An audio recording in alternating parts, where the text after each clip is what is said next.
Bismillahirrahmanirrahim. Assalamualaikum warahmatullahi wabarakatuh. Alhamdulillahirabbil alamin. Salatu wassalamu ala nabiyyina Muhammadin wa ala alihi wa sahbihi ajma'in wa ba'd. Jamaah sekalian kami hormati.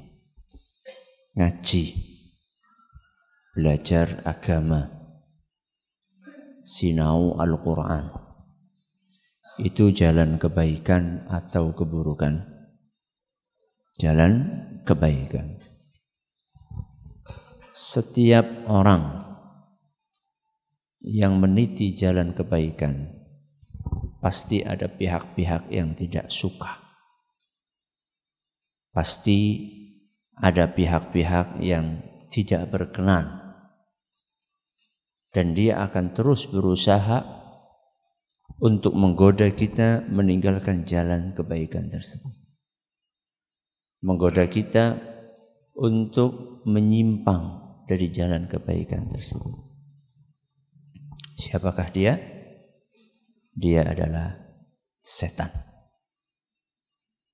Karena dia pengen kita manusia menemani dia. Di mana? Di neraka. Maka tidak ada jalan lain kecuali menghalangi manusia dari jalan kebaikan. Salah satunya adalah ngaji. Salah satunya adalah belajar agama. Sehingga dengan sekuat tenaga, setan akan menimbulkan perasaan-perasaan yang menghalangi kita dari belajar. Di antaranya, apa yang disebutkan oleh sebagian ulama kita saat mereka menyampaikan wejangannya, la yanalul ilma mustahyin wala mustakbir. Tidak akan pernah mendapatkan ilmu orang yang pemalu dan orang yang sombong. Apa yang pertama? Pemalu. Yang kedua, sombong. Aslinya sifat malu itu terpuji. Makanya Nabi SAW bersabda, al-haya'u minal iman. Malu itu bagian dari iman. Berarti terpuji atau tercela? Terpuji. Tapi yang dimaksud oleh ulama di sini dengan sifat malu itu adalah malu yang membuat seorang menjadi tidak mau belajar. Itulah malu yang tercela. Sedangkan malu yang terpuji adalah malu yang mendorong seseorang untuk tidak melakukan hal-hal yang tercela. Malu nyuri, ya, itu berarti malu yang baik atau yang jelek? Yang baik. Malu suami tidak menafkahi istrinya, itu malu yang baik.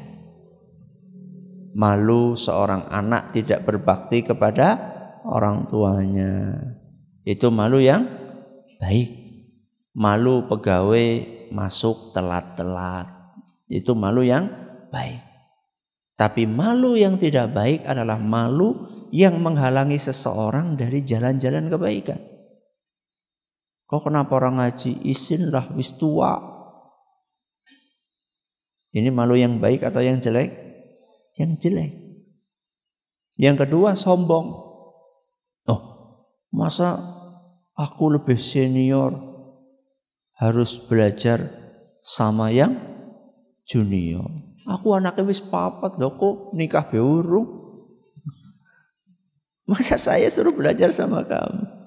Ini sombong. Kata para ulama, la yanalul ilma mustahyin wala mustakbir. Tidak akan pernah mendapatkan ilmu orang yang pemalu dan orang yang sombong. Para ulama kita kasih contoh bagaimana mengkikis perasaan gengsi. Bagaimana membuang perasaan malu dan sombong untuk belajar. Di antaranya apa yang dicontohkan oleh seorang ningrat dari kalangan tabi'in, dan dia juga seorang bangsawan dan seorang yang berdarah biru. Dialah Zainal Abidin. Zainal Abidin itu cicitnya Rasulullah SAW. Apa? Cicitnya Rasulullah SAW. Nama lengkapnya siapa?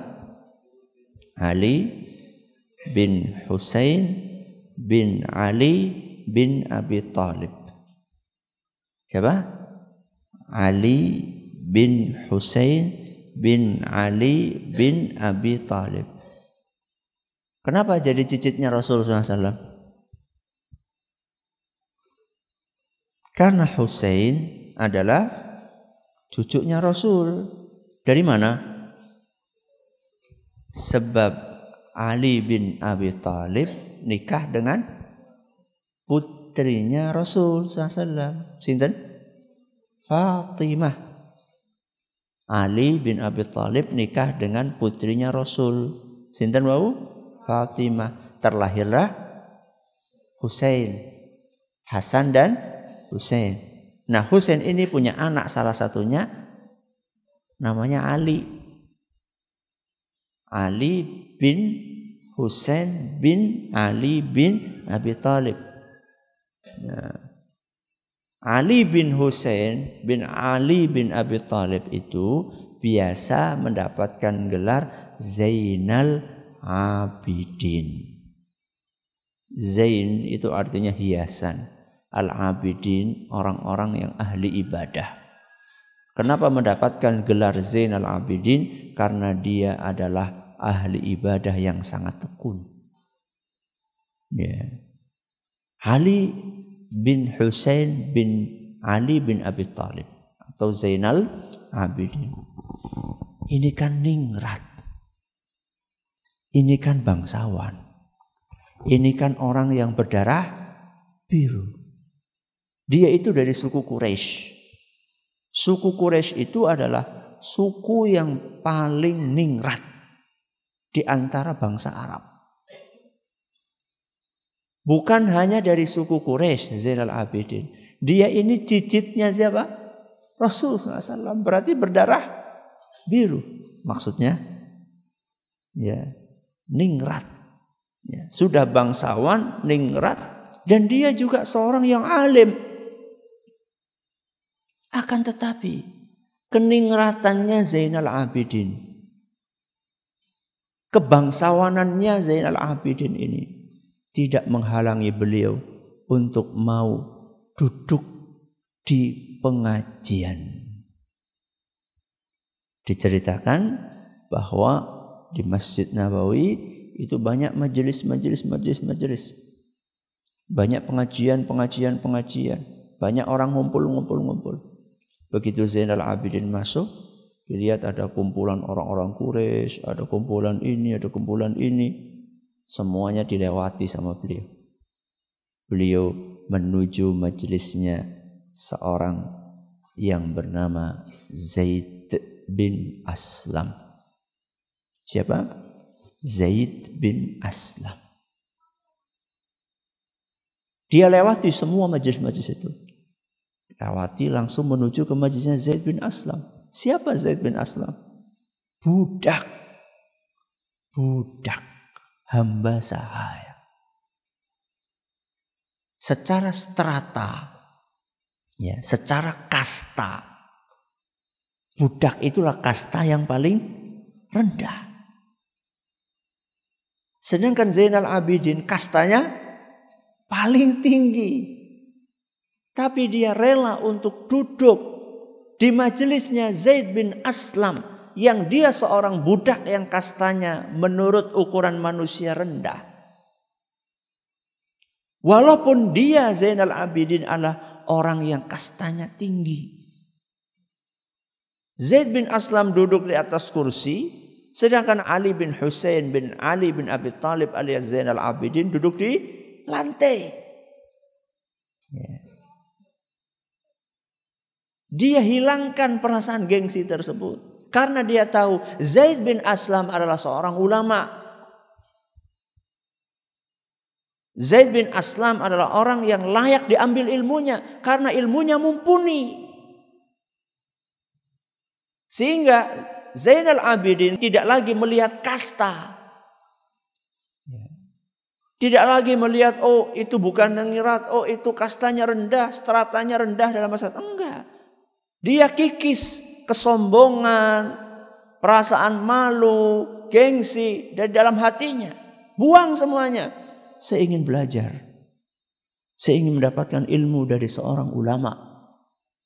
Ulamanya ada namanya siapa? Zaid bin Aslam. Sehingga ada sebagian orang merasa heran. Sebagian orang merasa heran dengan apa yang dilakukan oleh Zainal Abidin. Masa pejabat, ya kira-kira seperti itu. Masa pejabat usel-uselan karo rakyat ngaji. Ya. Kudunya itu kursinya dewek, ya. VIP, bukan VIP, VVIP. Ya. Apa bedanya? Very VIP. Bukan hanya VIP, VVIP.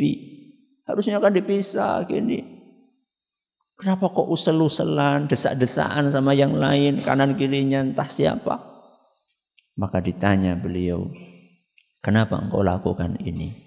Kenapa engkau tidak bermajelis dengan orang-orang Quraisy, para bangsawan? Kenapa engkau malah justru bermajelis duduk di majelis pengajiannya Zaid bin Aslam, seorang budak?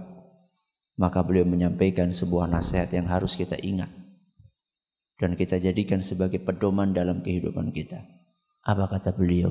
Innama yajlisur rajulu ila ma yanfa'uhu fi dinihi. Innama yajlisur rajulu ila man yanfa'uhu fi dinihi. Orang itu seharusnya duduk hanya dengan orang yang memberikan manfaat untuk agamanya. Apa? Seorang itu seharusnya duduk hanya dengan orang yang memberi manfaat untuk agamanya. Apa maksudnya? Pilih-pilih. Kalau duduk di sebuah majelis, pilih-pilih. Kalau mau berteman, pilih-pilih. Kalau mau mencari sahabat, pilih-pilih.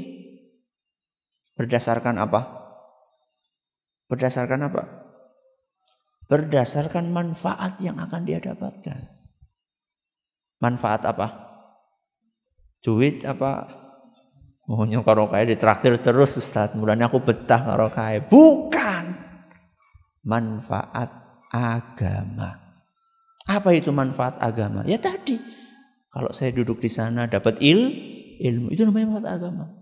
Aku naik kembul karo kae jadi ngaji, itu namanya manfaat agama. Aku naik jagong karo kae mendapatkan nasihat. Kalau saya melakukan kesalahan, diingatkan. Itu namanya orang yang layak untuk dijadikan teman. Majelisnya layak untuk diduduki. Bukan kita, wah nek kembul karo kayak kepenak, kenang apa? Ya bisa udut gratis. Jangan. Oh kalau duduk sama itu enak, kenapa? Dikasih bocoran nomor sing bakal metu sing endi.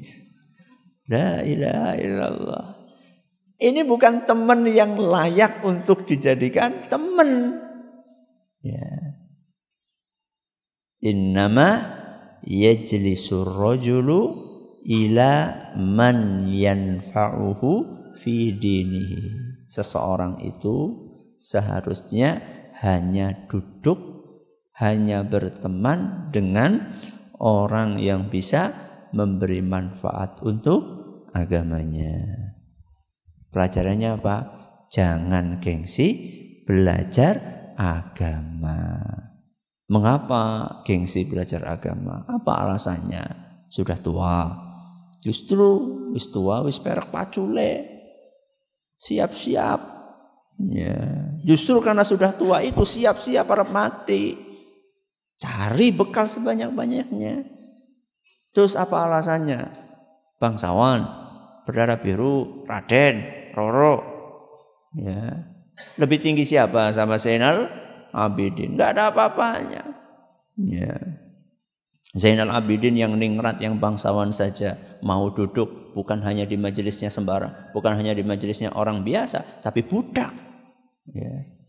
Maka contohlah para ulama kita dan sebelumnya Nabi kita Muhammad sallallahu alaihi wasallam. Mudah-mudahan kita bisa mengkikis perasaan-perasaan gengsi dari hati kita yang sering menghalangi kita untuk belajar agama. Wallahu a'lam bishawab. Terima kasih atas perhatiannya, menurut segala kurangnya. Kita tutup dengan membaca subhanakallahumma bihamdika asyhadu an la ilaha illa anta astaghfiruka wa atubu ilaik. Assalamualaikum warahmatullahi wabarakatuh.